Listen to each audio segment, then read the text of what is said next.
देश के 79वें स्वतंत्रता दिवस के मौके पर प्रधानमंत्री नरेंद्र मोदी ने ऐतिहासिक लाल किले की प्राचीर से ध्वजारोहण किया।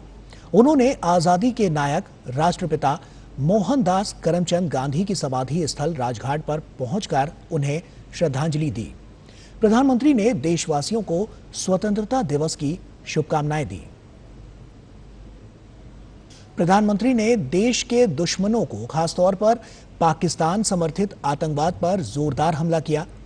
उन्होंने कहा कि पहलगाम में 22 अप्रैल को बेगुनाह भारतीय नागरिकों के हथियारों और उनके मददगारों को ऑपरेशन सिंदूर के जरिए अच्छा सबक सिखाया गया।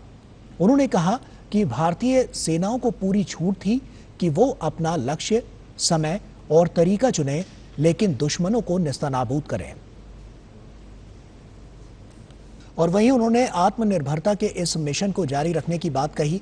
प्रधानमंत्री ने बताया कि इसी उद्देश्य से अब सरकार सेमीकंडक्टर मिशन को गति दे रही है और साल के अंत तक मेड इन इंडिया चिप बाजार में होगी।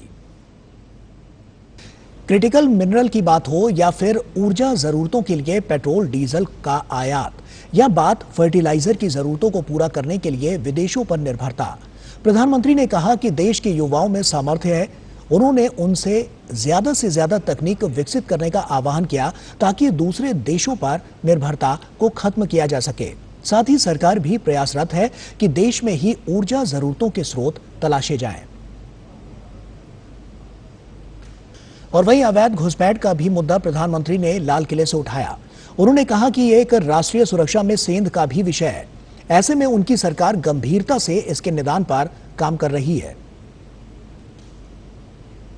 विविधता देश की है और विरासत प्रेरणा का केंद्र।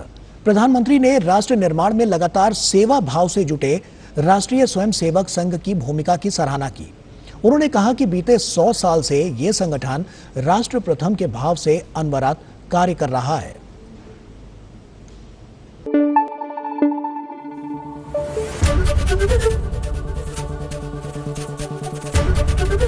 एबीपी न्यूज आपको रखे आगे।